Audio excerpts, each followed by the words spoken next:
नमस्कार दोस्तों, स्वागत आप सभी का अपने चैनल एमजे हायर फिजिक्स में। इस वीडियो लेक्चर में हम बात करेंगे Gauss law in differential form. इससे पहले की वीडियो में हमने गॉस लॉ को देखा और गॉस लॉ को यहाँ पर प्रूफ भी हमने किया।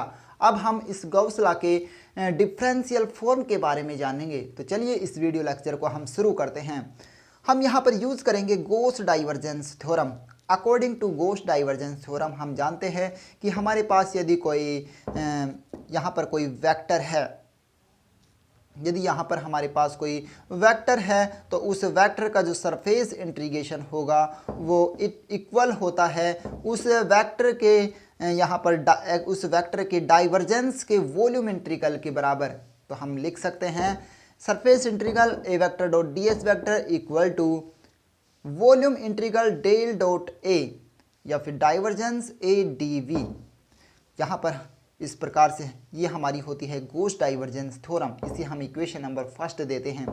Now let us consider A vector equal to E vector. यहाँ पर हमारे पास जो वेक्टर है वो इलेक्ट्रिक फील्ड वेक्टर है, इसलिए हम ए वेक्टर को ट्रांसफ़र करते हैं ई वेक्टर से। सो यहाँ पर हमारे पास इक्वेशन आएगी integration S E vector dot D S vector equal to integration V del dot E D we.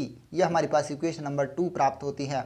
अब हम जानते हैं कि हमारे पास जो गॉस लॉ होता है वो होता है surface integral E vector dot D S vector equal to Q upon epsilon naught. अर्थात जो टोटल फ्लक्स हमारे पास होता है इलेक्ट्रिक फ्लक्स वो चार्ज क्यू के 1 अपॉन एप्सिलॉन नॉट गुणा के बराबर होता है।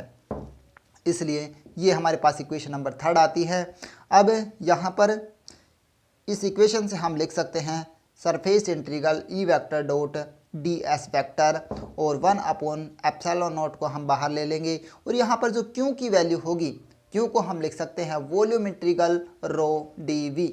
यदि हम वॉल्यूम चार्ज डिस्ट्रीब्यूशन की डेफिनेशन यहाँ पर लगाएं तो वॉल्यूम चार्ज डिस्ट्रीब्यूशन के लिए हम क्यू को वॉल्यूम चार्ज के लिए लिख सकते हैं। क्योंकि जो वैल्यू हमारे पास होगी वो ये होती है integration volume integration rho D V. जहाँ पर रो है ये रो वॉल्यूम चार्ज डेंसिटी कहलाती हैं। तो वॉल्यूम चार्ज डेंसिटी की डेफिनेशन से हमारे पास जो क्यू की वैल्यू प्राप्त होगी वो क्यू की वैल्यू आएगी integration volume integration rho D V. इसलिए इस इक्वेशन को हम इस प्रकार से लिख सकते हैं। फ्रॉम इक्वेशन नंबर 2 एंड 4 अब हम इक्वेशन नंबर 2 और 4 से देखते हैं। यहाँ पर भी हमारे पास सरफेस इंटीग्रल, इधर हमारे पास वॉल्यूम इंटीग्रल, और इक्वेशन नंबर 4 में भी हमारे पास इधर सरफेस इंटीग्रल और इधर वॉल्यूम इंटीग्रल। और यहाँ पर इक्वेशन नंबर 2 और 4 में यदि हम देखें तो लेफ्ट साइड और लेफ्ट साइड हमारे पास इक्वल है, इसलिए जो राइट हैंड साइड होगी वो भी इक्वल होगी। इसलिए हम लिख सकते हैं कि volume integral del dot E D V equal to 1 upon epsilon naught rho D V.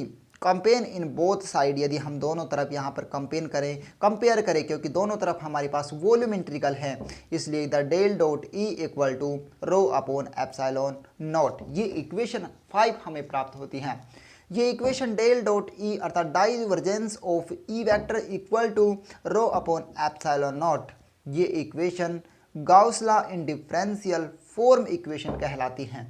ये इक्वेशन हमारे पास गॉस का नियम इन डिफरेंशियल फॉर्म में है।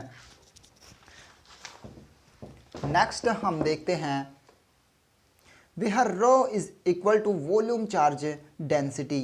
This equation is called differential equation of Gauss law. अब हम बात करते हैं Gauss law in integral form. अब गॉस के नियम को हम इंटीग्रल फॉर्म में प्रूव करते हैं। तो चलिए देखते हैं। From Gauss law in differential form हम जानते हैं कि जो गॉस लॉ होता है डिफरेंशियल फॉर्म में वो क्या होता है, वो होता है del dot E vector equal to rho upon epsilon naught. Equation number first, यहाँ पर इस इक्वेशन का हम दोनों तरफ taking volume integral on both side, यहाँ पर दोनों साइड में हम इसका वॉल्यूम इंटीग्रेशन लेते हैं तो हमारे पास इक्वेशन आती है volume integration del dot E D V equal to volume integration rho upon epsilon naught D we.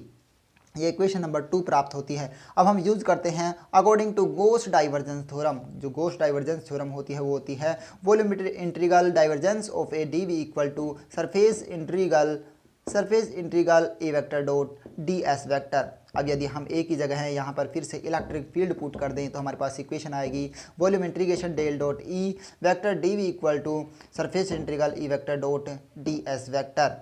अब यदि हम इक्वेशन नंबर 2 और 3 से देखें तो एक फ्रॉम इक्वेशन नंबर 2 एंड 3, यहाँ पर लेफ्ट हैंड साइड इक्वल है, इसलिए जो राइट हैंड साइड, इसलिए RHS भी हमारे पास इक्वल होंगे। तो हम लिख सकते हैं surface integration E vector dot ds vector equal to volume integration rho upon epsilon naught dv। ये जो हमारे पास इक्वेशन प्राप्त होती है, this equation 4 is called integral form of Gauss law. यह इक्वेशन इंटीग्रल फॉर्म में गॉस की इक्वेशन कहलाती है, क्योंकि यहाँ पर दोनों तरफ हमारे पास इंटीग्रेशन है, इसलिए इंटीग्रेशन की फॉर्म में ये जो इक्वेशन है वो गॉस का